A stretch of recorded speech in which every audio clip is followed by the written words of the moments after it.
Hello friends, welcome back to my new video. तो अभी जो चार्ट आप देख रहे हो निफ्टी 50 इंडेक्स का 45 मिनट टाइम फ्रेम चार्ट है, यहाँ पे आप देख पा रहे हो।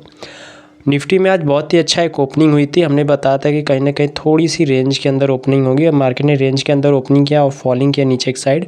और जो 25,000 हमारा लेवल था, हम कल के जो एनालाइज वीडियो था उसके अंदर हमने बताया था कि 25,000 का जो लेवल है वो हमारे लिए क्या है, स्ट्रॉन्ग डिमांड एरिया है। तो मार्केट कहीं ना कहीं यहाँ से अपसाइड का मूव दे सकता है और मार्केट ने वही किया। 25,000 के लेवल से कहीं ना कहीं अपसाइड का मूव दिया, जो कि 25,300 के लेवल पे मार्केट ने 300 पॉइंट का यहाँ से मोमेंटम अपसाइड का दिया। उसके बाद नीचे की साइड आके लगभग 75 पॉइंट का नेगेटिव क्लोजिंग दिया हुआ है यहाँ पे। तो हालांकि जो हमने 25,000 के लेवल पे 25,000 के लेवल पे हमने स्ट्रॉन्ग डिमांड एरिया को प्रेफर किया था, यहाँ पे एक्टिवेशन हो चुका है उस लेवल का। अब हम कल के लिए देखेंगे कि कल के लिए हमारे लिए कौन कौन से लेवल्स हो सकते हैं जहाँ पे हम एक अच्छा ट्रेड कर पाते हैं। तो हमारे चैनल पर अभी तक आप नए हो तो चैनल को जरूर से सब्सक्राइब कर लेना और साथ में बेल आइकन प्रेस कर लेना, ताकि हमारे आने वाले ऐसे ही नए वीडियो की नोटिफिकेशन आपको मिलती रहे। देखो, सबसे पहले अब हम बात करेंगे कि कल निफ्टी अगर रेंज के अंदर ओपनिंग करता है तो कौन कौन से टारगेट होंगे। तो रेंज का है 25,200 और 25,100, ठीक है। इन 100 पॉइंट के बीच में जो 25,200 और 25,100 है, अगर इस रेंज के बीच में अगर ओपनिंग करता है, ओपनिंग करने के बाद कंसोलिडेट करता है, ठीक है। देखो, अभी हमारे इसके कल वाले वीडियो के जब एनालाइज़ किया था हमने, तो वहाँ पे कमेंट आया था, किसी ने कमेंट किया था कि सर कंसोलिडेट जो कंसोलिडेट होता है उसकी वो कितने टाइम तक होना चाहिए, कितने टाइम फ्रेम के अंदर।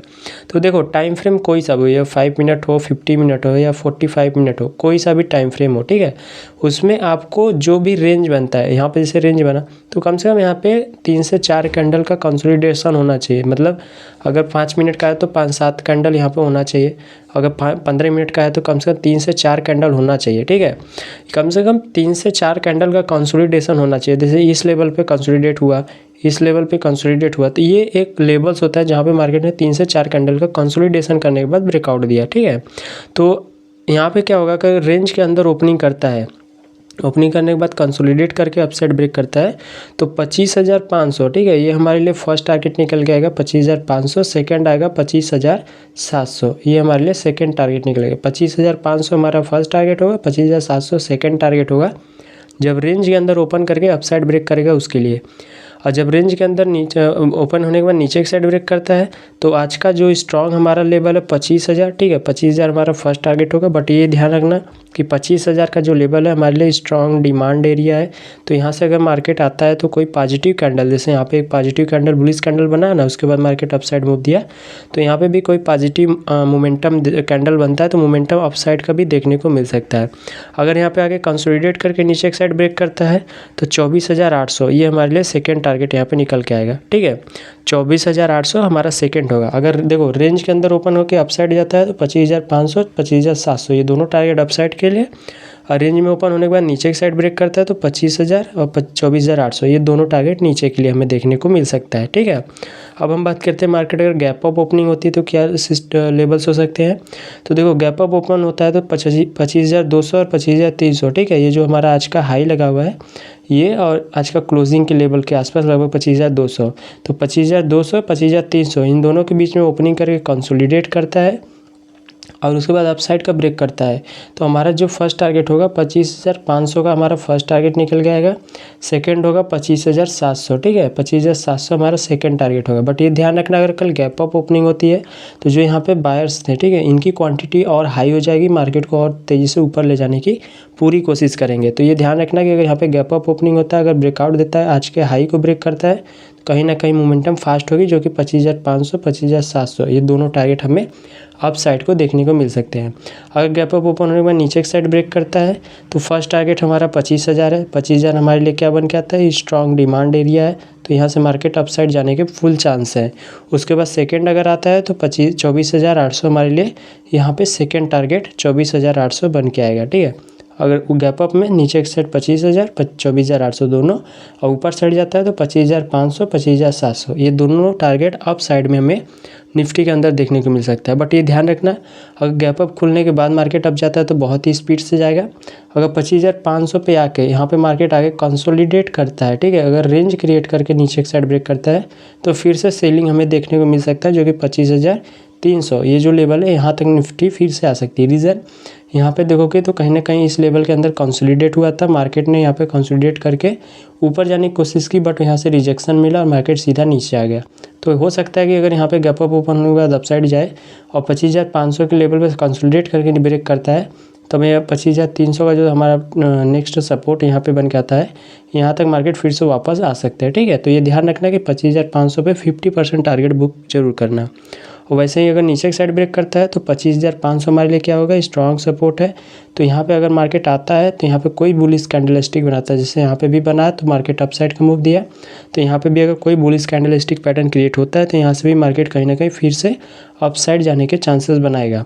बट यहाँ पे कंसोलिडेट करके ब्रेक करता है तो 24,800 हमारा सेकेंड टारगेट निकल के आएगा। ठीक है, अब हम बात करेंगे कि अगर निफ्टी गैप डाउन ओपनिंग करता है तो क्या होगा। तो देखो गैप डाउन में भी सेम सिस्टम यही होगी कि गैप डाउन में अगर निफ्टी ओपनिंग किया यहाँ पे तो नीचे की साइड करेगा, तो जो सेलर्स होंगे, ठीक है, नीचे की साइड मतलब 25,100 25,000 ये दोनों लेवल, तो 25,100 25,000 का जो लेवल है हमारा, अगर गैप डाउन ओपनिंग करता है कंसोलिडेट करता है, तो जो यहाँ पे सेलर्स थे, जो यहाँ पे सेलिंग किए थे, जो यहाँ पे किए थे, जो यहाँ पे किए थे और यहाँ पे जो किए थे, उनकी होल्डिंग और तेज़ बढ़ेगी और मार्केट को नीचे लाने की पूरी कोशिश करेंगे। तो जैसे ही गैप डाउन खुलेगा, जो रिटेलर्स होते हैं, ठीक है, जो रिटेलर्स ट्रेडर होते हैं वो भी यहाँ पे क्या करेंगे, सेल पोजीशन बनाएंगे। बट आपको तैयार ये रहना है कि यहाँ पे आपको सेल नहीं करना है। ठीक है, ध्यान देना आप, क्योंकि जो 25,000 का लेवल है ये हमारे लिए स्ट्रॉन्ग डिमांड एरिया है। ठीक है, स्ट्रॉन्ग डिमांड है, तो मार्केट कहीं ना कहीं यहाँ से पुल बैक दे सकता है। बट ये ध्यान रखना है कि यहाँ पे कंसोलिडेट करके ब्रेक कर देता है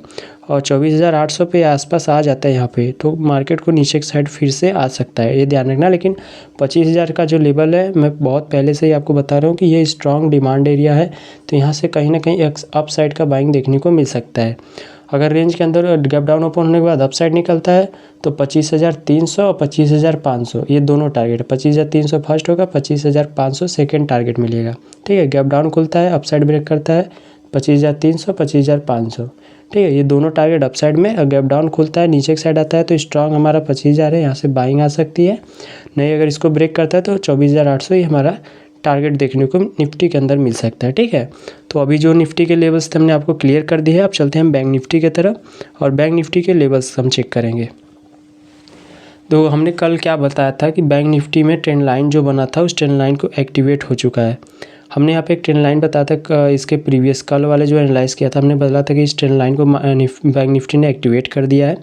अगर मार्केट ने यहाँ पे ब्रेक किया है, अगर इसके नीचे एक्टिवेशन है, मार्केट ने 59,400 को ब्रेक कर दिया कल, तो जो हमारी सेलिंग होगी वो टारगेट होगी 59,000। ठीक है, 59,000 हमारा फर्स्ट टारगेट था बैंक निफ्टी में, और बैंक निफ्टी ने सेम वही कंप्लीट कर दिया।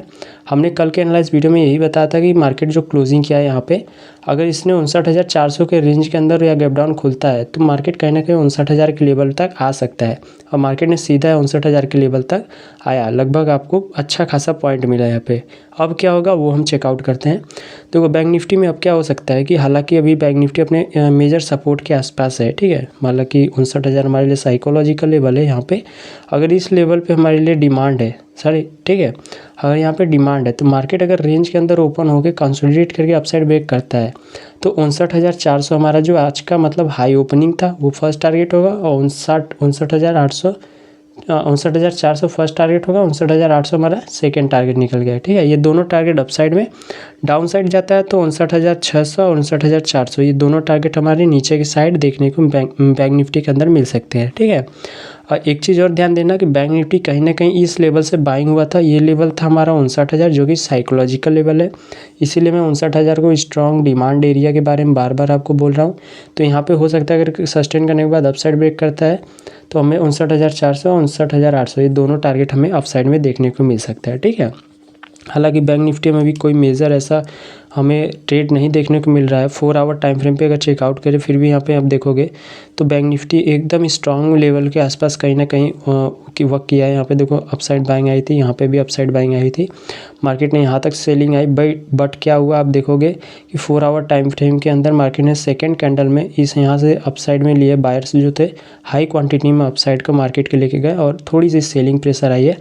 अब कल क्या होगा कि यहाँ पे मार्केट ने इस लेवल पे क्लोज़ किया है जो कि है 58,800।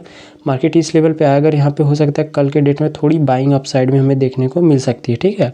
बट अगर रेंज के अंदर ओपनिंग करके नीचे की साइड आता है तो 58,200 और 58,000, ये जो हमारा साइकोलॉजिकल लेवल है, ये दोनों टारगेट हमें यहाँ पे देखने को मिल सकता है, ठीक है। तो आई होप कि जो भी हमने लेवल्स बताया आपको बहुत ही अच्छे तरीके से क्लियर हो गया होगा। तो मिलते हैं अपने नेक्स्ट वीडियो में, तब तक के लिए धन्यवाद।